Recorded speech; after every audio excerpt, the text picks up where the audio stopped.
আসসালামু আলাইকুম dear viewers. আমাদের সংসারে যা কিছু হয় তা কিছু তো আপনাদের সাথে শেয়ার করি বরাবরই। তো আজকে সন্ধ্যাবেলা হঠাৎ মার ফোন পেলাম। সন্ধ্যাবেলা মার ফোন পেতে একটু চমকে গেলাম, কি ব্যাপার মা সন্ধ্যাবেলা ফোন দিয়েছে। তো মা আমাকে ফোনে বললেন যে মা তোমার জন্য শাক পাঠিয়েছি, তুমি পেয়েছো কিনা। আসলে আমি তো অবাক হলাম, শাক তো পাই নাই। আমি মাকে বললাম মা শাক তো পাই নাই। তো মা বললো কেন, রাহেন যায়নি। তো আমার দেবর দেখলাম যে ওর বাবার ফোনে, সাফার বাবার ফোনে দুইবার রিং দিয়েছে।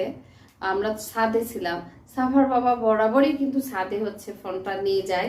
আজকে আবার নিয়ে যায়নি। আমরা সন্ধ্যা বিকেলের দিকে ছাদে গাছগুলো দেখতে যাই, কোন গাছে পানি লাগবে কিংবা কিছু দিতে হবে কিনা। আজকে যাওয়ার উদ্দেশ্য ছিল পেয়ারা গাছের, আরো পেয়ারাগুলো বড় হয়েছে সেগুলো বেঁধে দিব।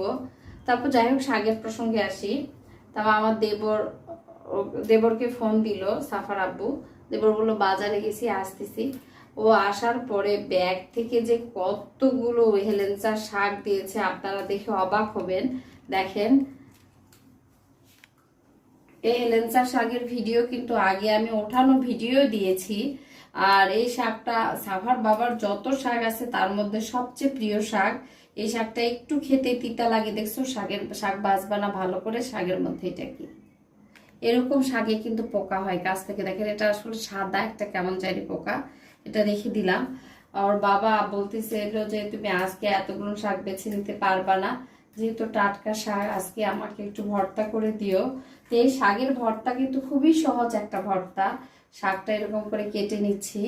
এই যে কতগুলো শাক, যারা কিন্তু এই শাকটা পছন্দ করে তারা কিন্তু একদমই ভাবিস আপার বাসায় কতগুলো শাক, কিন্তু আমরা এই শাকটা পাচ্ছি না। এই শাকটা আসলে সব জায়গায় কিন্তু পাওয়াও যায় না।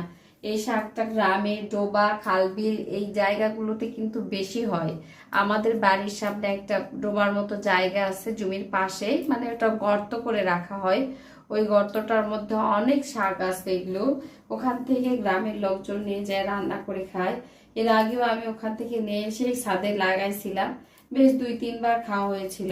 কিন্তু হঠাৎ করে কেমন জানি একটা সাদা ফাঙ্গাস টাইপের রোগ এসে শাকগুলো আমার সবগুলোই হচ্ছে মরে গেছে, আর নেই। যার জন্য আবার এই ডাটাগুলো যেভাবে কাটে রাখছি, যেভাবে সাফার বাবা আবার ককশিটের যে মাচাগুলো আছে সেগুলোতে লাগাই দিবে। যাই হোক, আমি তো আমার তো শাক বাছতে, ছোট মাছ কাটতে অনেক ভালো লাগে। আমার এখনই মনে হচ্ছে তাজা শাকগুলো কেটে কেটে বেছে রেখে দেই। আর এই শাকগুলো যদি শুকনো অবস্থায় মানে না ভিজায়ে ফ্রিজে রাখা যায় ছোট ছোট প্যাক করে, তাহলে 8-10 দিন মতো খাওয়া যাবে। আর সকালবেলা গরম ভাতে এই শাকের ভর্তা, এই শাকটা পাটায় বেটেও ভর্তা করা যায়, আবার খুব ভালো যদি সিদ্ধ হয় তাহলে কিন্তু হাতেও ভর্তা করা হয়। হাতে ভর্তা করলেও কিন্তু অনেক মজা। হাতের ভর্তা এক মতো মজা হবে, আর পাটার ভর্তা এটাতে শুধু রসুন দিতে হয়, শুকনা মরিচ দিতে হয়, আর হচ্ছে পেঁয়াজ, এই তো হয়ে গেল, লবণ আর সরিষের তেল, আর কিচ্ছু লাগবে না। এই ভর্তাটা করা কিন্তু অনেক সহজ, শুধু রসুনটাই একটু অ্যাড করতে হয়। এই ভর্তার কিন্তু রসুনটাই পছন্দ। মা তো আমাকে বলেই ফেললো, আজকে আমরা বাজার করেছি। প্রত্যেক বছর এই পেঁয়াজ রসুন শুকনা মরিচের বাজার করা হয়। এই ভিডিওগুলো আস্তে আস্তে আসতে থাকবে, আপনারা দেখবেন। তো মা যেহেতু এই ভর্তাটা রাতে বেলা বাড়িতেও করবে, এখন উনি আমাকে বলেন যে মা আমি হচ্ছে হেলেঞ্চা শাকের ভর্তা করব। এই শাকে তো আসলে রসুন ছাড়া ভর্তা করাই যায় না, বাড়িতে রসুন শেষ হয়ে গেছে।